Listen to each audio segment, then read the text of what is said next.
Dr. Rulie van der Spy. Daar is iemand in sy woord, soos die waters dryf sy stem, soos die son op die see se blou, so die rykdom van sy troon.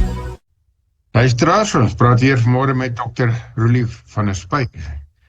Sy tema is, jy is uitgenooi vir die fees. Die fees van die onsigbare God. Rulie, in die laaste tyd het jy gedurig met ons gepraat oor feeste. En feeste is definitief deel van die Bybel wat die Here vir ons gegee het. En dit lyk asof die Here wil hê dat ons sekere sake definitief in vreugde met vreugde moet hanteer. En lyk my vanmôre praat jy weer met ons oor so 'n fees. Goeiemôre. Ons het Goeiemôre luisteraars. Ja, klaar met jou self gepraat en ek wil sê welkom terug. Ek is bly ek en jy kan weer saam praat vanmôre. Ja, dit is lekker as jy saam praat, dan vra jy 'n paar vrae wat die luisteraars dalk sou vra en miskien leer ons almal dan 'n bietjie meer van die gesprek.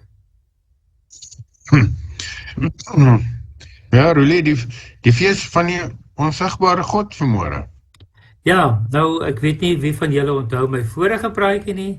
Ek het gepraat van die boek van Hadassah en God wat onsigbaar is of nie teenwoordig is, ten minste in die letter van die wet nie, in die boek van Hadassah. Nou Hadassah, sy ander naam is Esther. Nou in daardie boek van Esther word daar geskryf van 'n groot fees wat gevier word.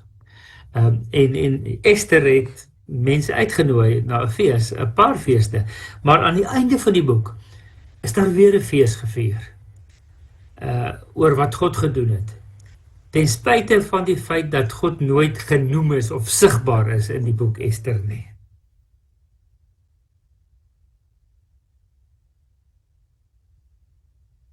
Ja, maar jy bedoel eintlik dat God nie ter sprake gekom het nie. Ja, daar's nooit 'n direkte verwysing na God in die boek Esther nie.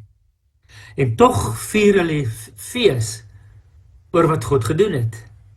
En daarom sê ek, dit is eintlik 'n baie toepaslike tema om te sê, dis die fees van die onsigbare God wat gevier word. En interessant, hierdie fees word vandag nog deur die Jode gevier. En dis nou hierdie weke waarin ons nou is, presies in hierdie tyd, die begin van Maart, wat hierdie fees deur die Jode gevier word. Ja, baie interessant. So ons weet is intrinsieke deel van die Jode, so die volk van die Jode, is die God van Israel, die God van Esther. Die God van Esther. En die God van Esther wat altyd teenwoordig is, maar baie keer onsigbaar teenwoordig is, of in die agtergrond teenwoordig is. Ja. So, as ons dan nou terugdink aan die gesprekke oor die boek Esther, dan onthou ons dat 'n paar dinge gebeur. Vashti is afgesit en Esther het koningin geword en Mordegai haar oom het gesê hierdie Haman wil hulle almal vermoor en sy moet optree en mens kon nooit sien hoe God optree nie. Daar het 'n ander interessante ding gebeur. Hierdie Haman, en ons gaan nou daarvan lees, Haman het na die koning toe gegaan en vir die koning gesê, daar is mense wat hulle self eenkant hou. Hulle is anders as al die ander mense. En hulle dien hulle eie God, en hulle het hulle eie gebruike. Maar hulle bring nie eer aan u koning en aan my as die tweede in bevel nie. So ek wil hierdie volk uitwis. En hy dan die lot gegooi om 'n vaste datum te kry.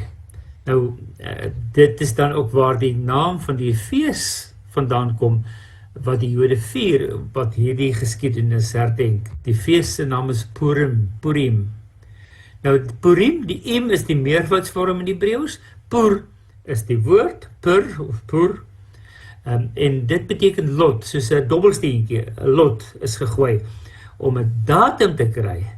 Interessant, ek het nou op die internet gelees, dus sê die kommentaar daar, Haman het die lot gegooi, die dobbelsteen gegooi om 'n lucky datum te kry, om die Jode dood te maak. So, dit is waaroor die fees van Purim gaan, oor die lucky datum, wat deur die pur, deur die lot, deur die dobbelsteen gekry is, om die Jode dood te maak. Maar ek wil twee goed sê, die een is, die dobbelsteen word ook natuurlik deur die Here gebruik, en die tweede is, wil ek sê, Roelie, feit dat hierdie volk so beskryf word, as 'n volk wat uniek is, en nie soos die ander is nie, is eintlik 'n baie goeie getuienis oor hierdie volk, dat hulle werklik, ek wil sê, gehou het met die beginsels wat die Here vir hulle gegee het. Ja, Willem, ek het nogal daaroor ook gedink, dis eintlik regtig 'n goeie getuienis om te sê, wow, hierdie mense, hulle bly by hulle gebruike en hulle godsdienst. Dis is eintlik wonderlik dat daar so 'n aanklag teen hulle gebring is. Ja. Ja. Nou interessant, hierdie verhaal, ons gaan dit nou hier lees in Ester 3, as jy saam met my wil blaai, kyk gerus na Ester 3, ek gaan 'n hele langerige stuk daar lees. Ester, die boek Ester in die Ou Testament, hoofstuk 3, en dit gaan hier oor Haman, wat dan kwaad is vir Mordegai en dan sommer vir al die Jode ook. Daar het toe 'n datum is gekry, 'n datum waarop al die Jode uitgewis sou word, en toe wou die Jode dit verander. En wat het die koning gesê? Nee, daar is klaar 'n wet gemaak. Die Jode gaan uitgewis word op daardie dag, want dis 'n wet van die Mede en die Perse. Die wet van die Mede en Perse kan nie verander word nie. Nou, hoe het God dan sy volk gered? In hierdie boek Ester, as daar die wet dan nie verander is nie. Maar kom ons lees eers die agtergrond dan, uit Ester hoofstuk 3, om te sien hoe die hele opbou van hierdie verhaal dan loop. Ek lees vir ons Ester hoofstuk 3 van vers 1 af. Dit is 'n langerige stuk, volg saam met my, maar dit is eintlik 'n oulike verhaal, dit is 'n interessante verhaal, dit is soos 'n verhaaltjie. 'n Tyd daarna het koning Ahasveros vir Haman, seun van Hammedata, die Agagit, vereer, om hom te bevorder. Hy het hom oor al sy amptenare aangestel. Op bevel van die koning moes al die dienaars van die koning wat in die poort van sy paleis was, kniel en aan Haman eer bewys. Mordegai het egter nie gekniel en aan hom eer bewys nie. Die dienaars van die koning wat in die poort van die paleis was, het vir Mordegai gevra, waarom oortree jy die bevel van die koning? Vers 4. Toe hulle dit dag vir dag vir hom vra, en hy hom nie aan hulle stuur nie, het hulle dit vir Haman vertel, want hulle wou kyk of Mordegai sou volhard in sy houding. Hy het hulle naamlik laat verstaan dat hy 'n Jood is, ek wil amper byvoeg, en daarom dit nie wou doen nie. Vers 5. Toe Haman sien dat Mordegai nie kniel en aan hom eer bewys nie, was hy woedend. Hy het ook gehoor wat Mordegai se volksverband is. En dit was vir hom nie genoeg om vir Mordegai alleen dood te maak nie. Haman het na 'n manier gesoek om al die Jode, die volk van Mordegai, in die hele koninkryk van Ahasveros uit te roei. In die eerste maand, die maand Nisan, in die 12de regeringsjaar van koning Ahasveros, is met die pur, dit is met die lot, in die teenwoordigheid van Haman beslis om 'n geskikte datum te kry om die Jode uit te roei. Die lot het geval op die 12de maand, die maand Adar, op die 13de dag. So 13 Adar word dan nou die dag waar die Jode uitgeroei sou moes word. Vers 8. Toe sê Haman vir koning Ahasveros, daar is 'n volk wat versprei is oor al die provinsies van u koninkryk, en wat hulle self apart hou van al die ander volke. Hulle gebruike verskil van al die ander nasies in. en hulle gehoorsaam nie die wette van die koning nie. Dit is nie in die koning se belang om hulle te laat begaan nie. As u dit goed vind, vaardig dan 'n proklamasie of 'n wet uit om hulle uit te roei. Ek sal dan 342 ton silwer aan u ontvangers van inkomste lewer om dit in die skatkis te plaas.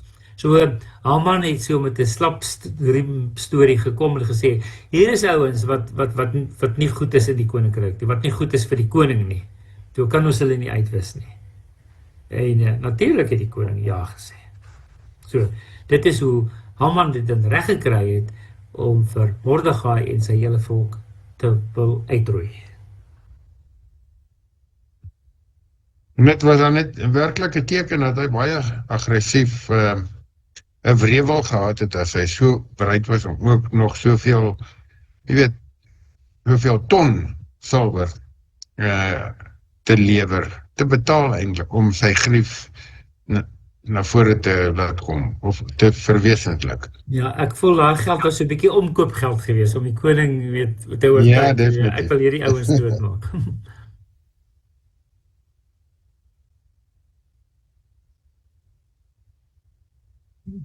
Ja, so die dobbelsteen het die dag van die uitwissing van die Jode bepaal. Dit is interessant, net die dobbelsteen, die lot het daardie dag bepaal. En daardie dag was die 13de Adar. Ek wonder of dit nie 'n Vrydag was nie. En we weet, ons praat mos altyd van Vrydag die 13de is 'n slegte dag. Miskien was dit 'n Vrydag, Vrydag die 13de van Adar. Was die dag waarop dan bepaal is deur die gooi van die lot, die dobbelsteentjies, om die datum te bepaal. En toe Mordegai dit hoor en die Jode dit hoor, toe wou hulle dit verander en Ester wat 'n Jood was, die koningin was 'n Jodin, en sy het met die koning gaan praat en gesê, kan ons nie die wet verander nie? En die koning het gesê, dit is 'n wet van die Mede en die Perse, dit kan nie verander word nie.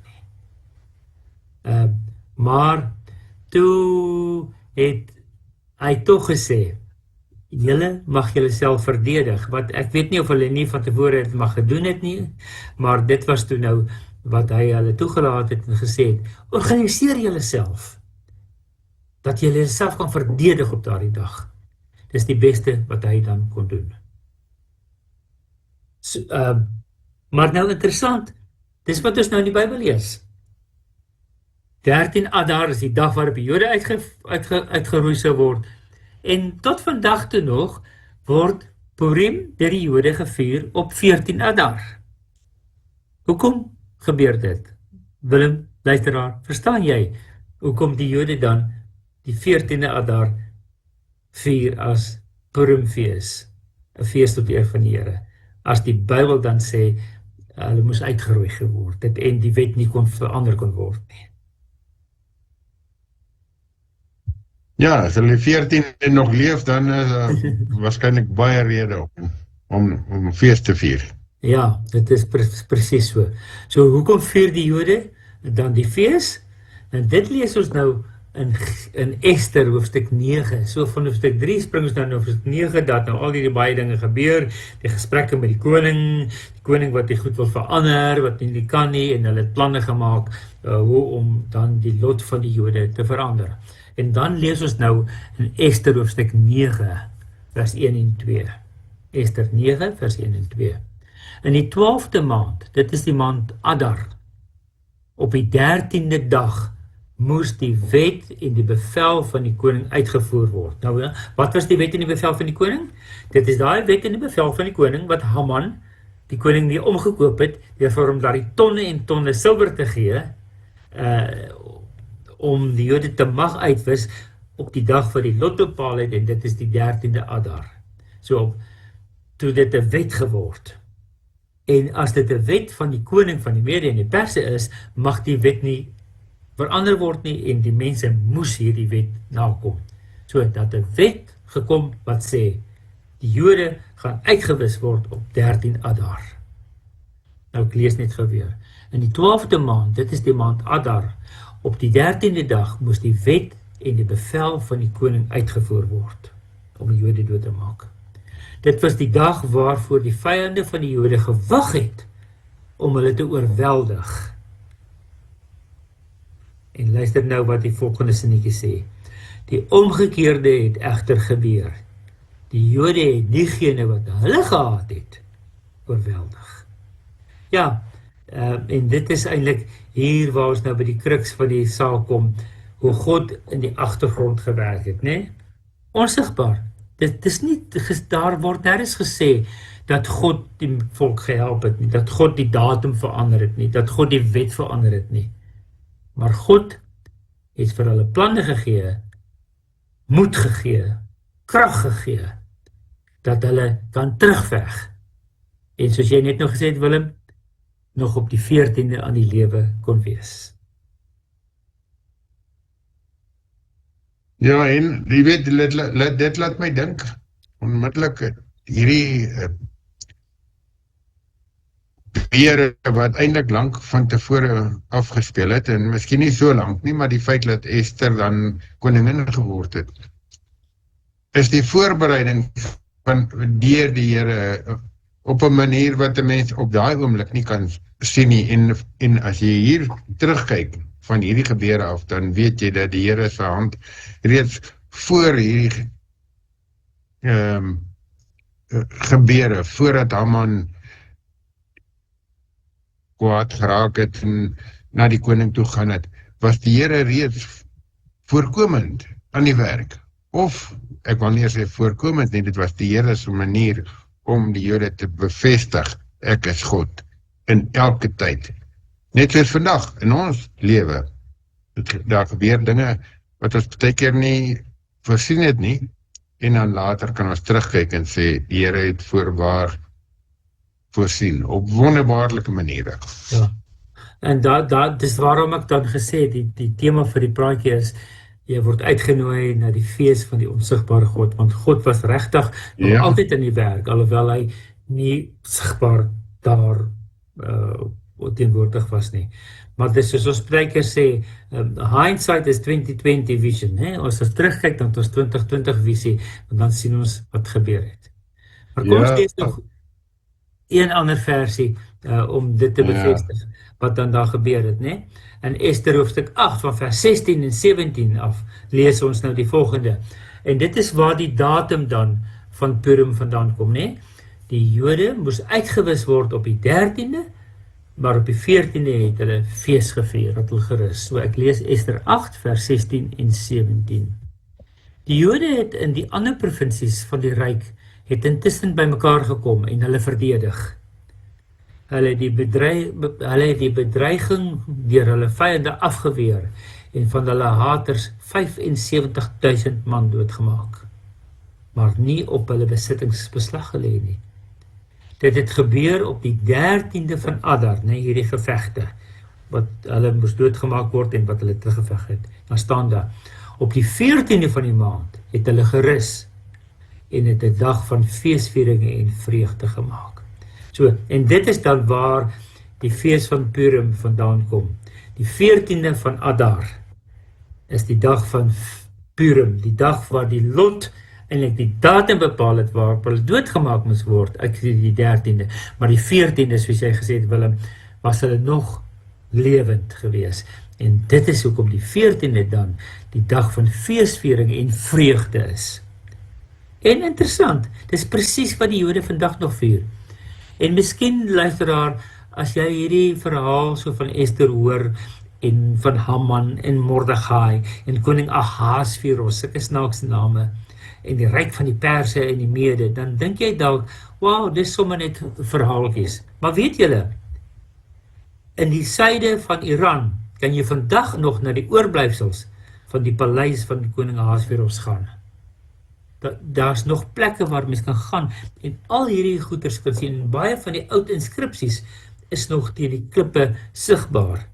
Dit was 'n ware gebeurtenis omtrent 3000 jaar gelede, wat vandag nog herdenk word deur die Jode. Ja, voorwaar ook 'n stuk waarheid, jy weet, waar sy nageslag en sy koninkryk nie meer daar nie, maar die koninkryk van God bestaan nog steeds. Ja, Ja, dis my so wonderlik. So, Purim is 'n vreugdefees oor God se voorsiening en redding, gebaseer op die boek Ester.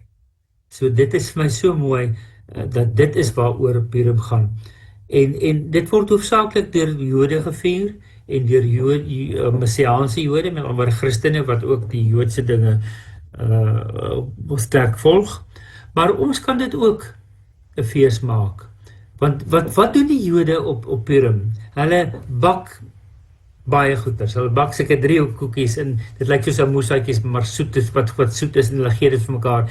Hulle gee geskenke vir mekaar.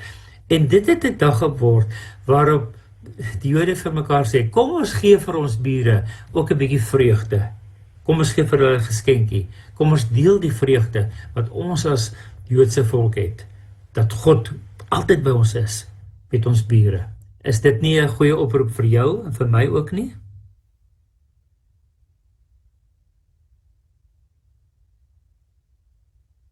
Ja, voorwaar.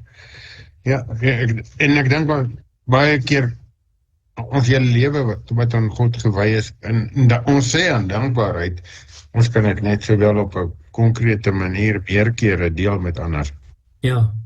En ek dink ons is soos dit in die boek Ester was. Ons sien God nie raak nie. Dit is so. Ek sien nie elke dag vir God raak nie. Maar as ek terugkyk, dan besef ek, God was nog altyd in die agtergrond aan die werk. En ek wil amper sê, vier ons dit ooit.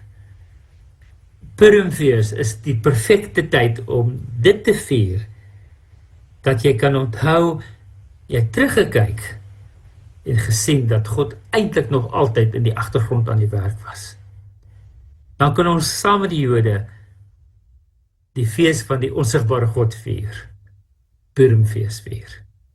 En interessant, hierdie jaar 2026 is Purim se datum in die moderne kalender op 2 Maart. So, kom vier 'n dag van vreugde, dat God in jou lewe teenwoordig is en altyd aan die werk was, saam met die mense wat Purim vier, en doen wat die Jode doen. Gee vreugde aan jou bure, en gee iets te eet, iets soets vir jou bure, en sê vir hulle, ek doen dit, ek wil my vreugde, die soetheid van my lewe deel met jou, omdat God altyd in my lewe is. Ek dink dit is 'n baie mooi manier om hierdie fees van Purim dan ook 'n fees vir ons as Christengelowiges te maak, nie net 'n fees van die Jode oor die Joodse lewe nie, maar 'n fees van die volk van God, wat deur God bewaar word en by wie God altyd teenwoordig is. Ja, so voorwaar, baie keer onsigbaar, maar nie afwesig nie. Dis mooi gesê, ja. Goed, luisteraars, ek wil afsluit dan deur te sê, as jy ook sulke interessante, mooi, oulike dinge in die Bybel sien, veral in die Ou Testament, kontak my gerus. My nommer is 074 419 8353. Ek sal graag van jou hoor. Ek sal graag hoor wat sê jy oor my verstaan van die Ou Testament, my inkleding van die Ou Testament en my uitlig van die feeste van die Ou Testament vir ons as Christene ook. Baie meer as net vir die Jode. Want die hele Bybel is die woord van God. En die hele geskiedenis in die Bybel is die geskiedenis van die volk van God, waarvan ek en jy ook deel is. Mag jy God se teenwoordigheid, sy onsigbare teenwoordigheid in die agtergrond ook vier. En hierdie vreugde aan jou bure gee en vir hulle vertel, jy doen dit omdat God teenwoordig is in jou lewe. Baie dankie, seën vir julle. Baie dankie.